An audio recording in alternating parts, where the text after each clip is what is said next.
আবারও দিয়ে দেবো। হরে কৃষ্ণ, নমস্কার বন্ধুরা, রাধারানীর রান্নাঘরে আপনাদের সবাইকে স্বাগত। আমি আবারও চলে আসলাম একটি নতুন রেসিপি নিয়ে। আমি আজকে বানাবো বাবরসা মিষ্টি। দেখুন তাহলে আমি কিভাবে বানাই। বাবরসা মিষ্টিটা বানানোর জন্য আমি এখানে 50 গ্রাম ঘি নিয়েছি। ঘিটা এখন এই গামলাটা ঢেলে দেব।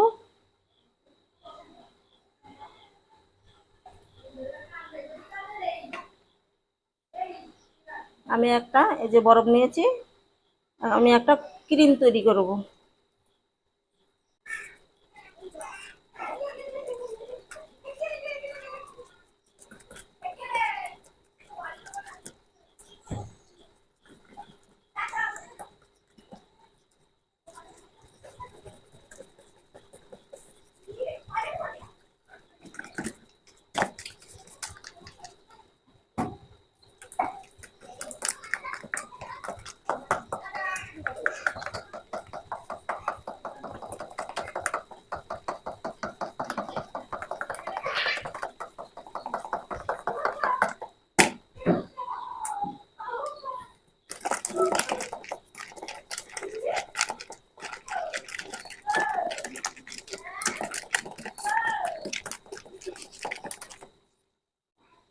এই দেখুন আমি একটা ক্রিম বের করে নিয়েছি, আর একটু বসে নেব।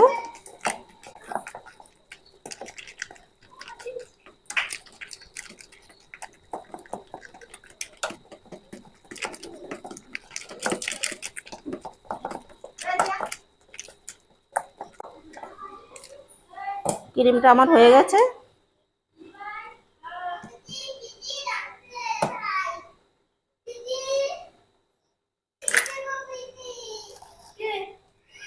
এখানে আমি এক বাটির একটু কম ময়দা নিয়ে নিয়েছি। এখন এর মধ্যে দিয়ে মিশিয়ে নেব।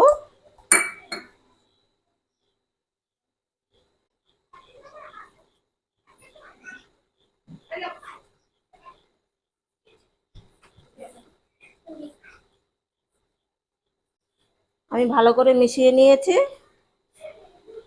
এখন এখানে আমি ফ্রিজের ঠান্ডা জল নিয়েছি, অল্প অল্প করে দেব আর মিশিয়ে নেব।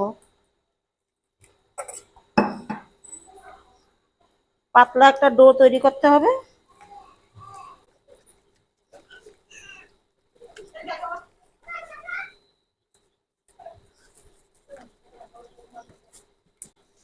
আপনারা মিক্সিতেও করতে পারেন, আমি হাতেই করে নিলাম।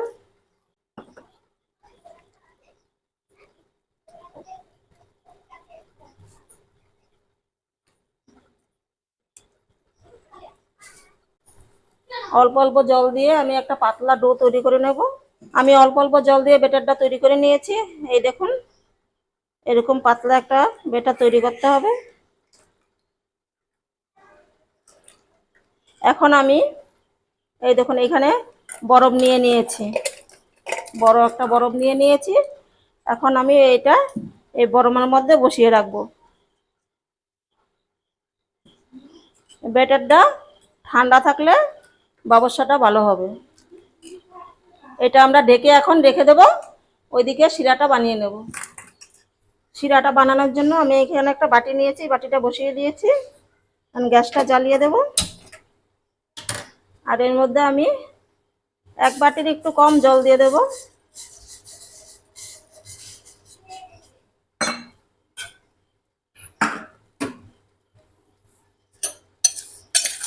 আর 100 গ্রাম মতন আমি মিশ্রি গুঁড়ো করে রেখেছিলাম দিয়ে দেব।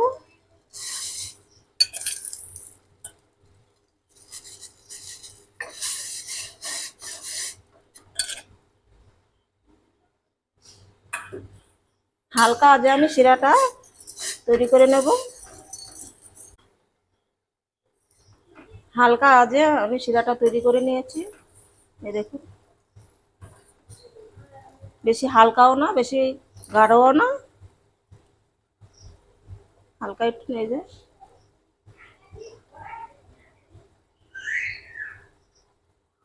শিরাটা আমার হয়ে গেছে।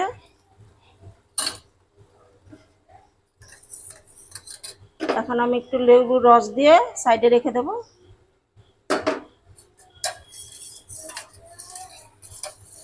আমরা এখন ক্ষীরটা তৈরি করে নেব। ক্ষীরটা তৈরি করার জন্য আমি একটা কড়া নিয়ে নিয়েছি, আর 500 গ্রাম দুধ নিয়েছি, দিয়ে দেব।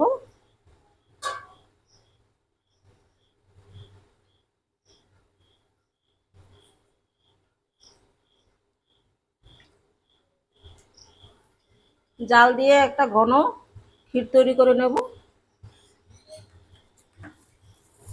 দুধটা ফুটিয়ে একটু ঘন করে নিয়েছি, আর এখন এর মধ্যে দিয়ে দেবো আমি 1 প্যাকেট গুঁড়ো দুধ গুলিয়ে নিয়েছি, দিয়ে দেব।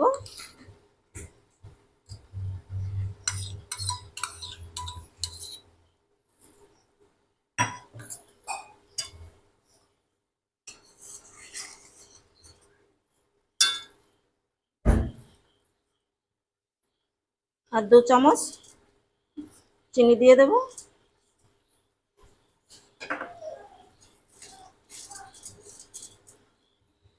এই যে দুধটাকে জাল দিয়ে আমি ঘন করে একটা ক্ষীর তৈরি করে নিয়েছি। এখন এটাকে আমি সাইডে রেখে দেব। এরপরে আমি বাবরসা মিষ্টিটাকে ভেজে নেব। বাবরসা মিষ্টিটা ভাজার জন্য আমি এখানে একটা ননস্টিকের কড়াই বসিয়ে দিয়েছি। তেলটা গরম হয়ে গেছে, একদম হাই হিটে তেলটা গরম রাখতে হবে। আর এই যে এখানে বেটারটা আমি কিন্তু এখনও যতক্ষণ ভাজবো ততক্ষণ এই বরফের মধ্যেই বসানো থাকবে। আমি এইভাবে একটু একটু করে নেব।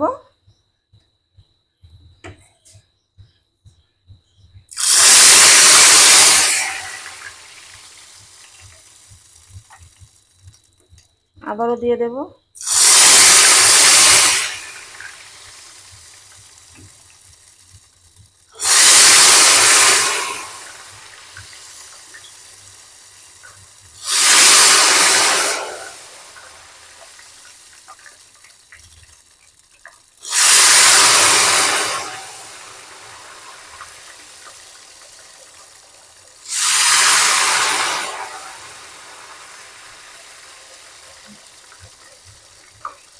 এইভাবে দেবেন, আর যতক্ষণ ফেনাটা হবে, এই যে ফেনাটা এখন কমে গেছে, এখন আবার দিয়ে দেবেন।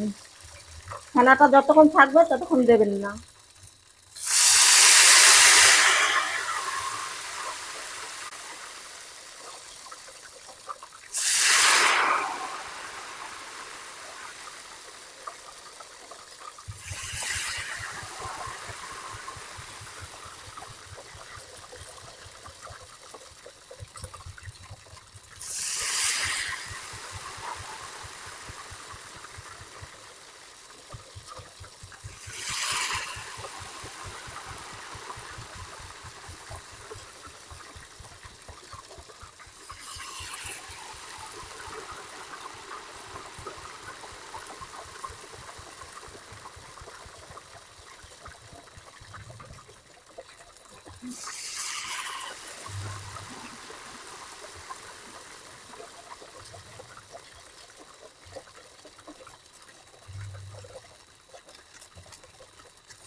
বাবরসা মিষ্টিটা বানানো কিন্তু অতটাও কঠিন না, আপনারাও বাড়িতে চেষ্টা করলে পারবেন।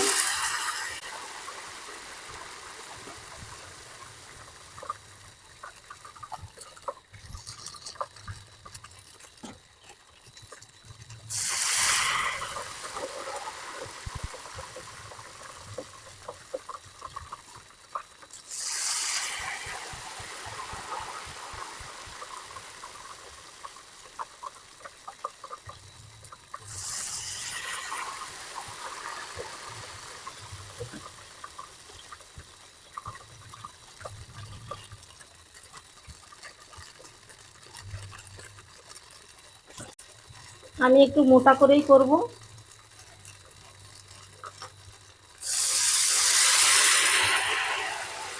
আপনারা যদি চান তাহলে একটু পাতলা করেও করতে পারেন।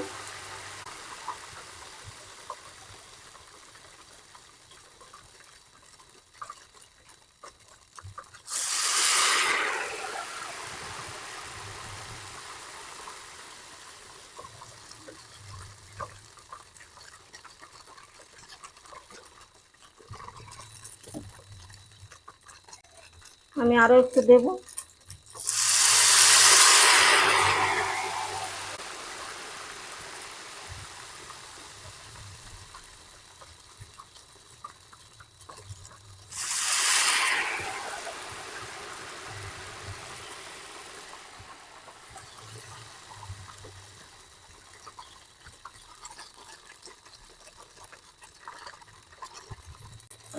আর দেব না, এখন একটু ভাজা হোক, তারপরে নামাবো।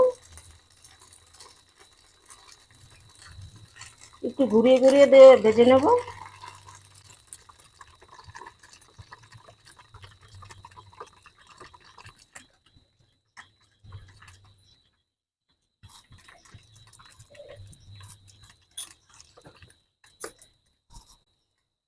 আমার এই বাবরসা মিষ্টিটা হয়ে গেছে।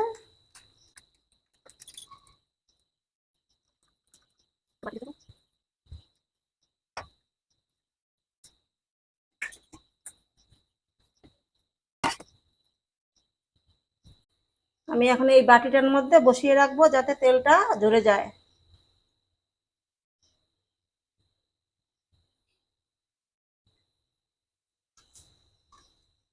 আমি আরো একটা ভেজে আপনাদের দেখিয়ে দিচ্ছি।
এটাও আমার ভাজা হয়ে গেছে, দেখুন। এখন আমি তুলে নেব। দেখুন কত সুন্দর হয়েছে। আমি একইভাবে সবগুলো ভেজে নেব। বন্ধুরা দেখুন আমার বাবরসাগুলো কি সুন্দর ভাজা হয়ে গেছে। এই দেখুন কি সুন্দর জালিদার।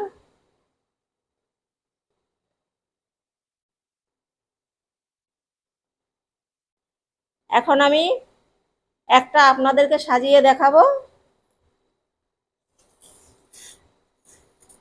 একটা নিয়ে নিলাম। এখন আমি যে শিরাটা তৈরি করে রেখেছিলাম, এই যে সেই শিরাটা এর মধ্যে এখন একটু একটু করে দিয়ে দেব।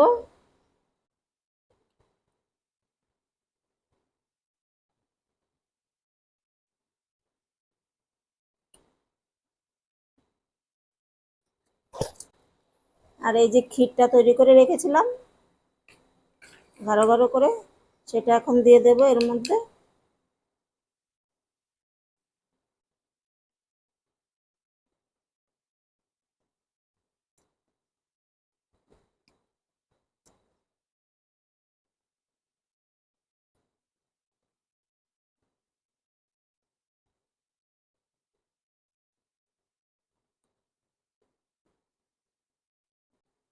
ব্যাস, তাহলে দেখলেন তো কত সহজেই আমি বাবরসা মিষ্টিটা বাড়িতে তৈরি করে ফেললাম। আপনারাও বাড়িতে এইভাবে বানিয়ে খেয়ে জানাবেন কেমন হয়েছে। ভালো লাগলে আমার পাশে থাকবেন। দেখা হবে অন্য একটি ভিডিওতে।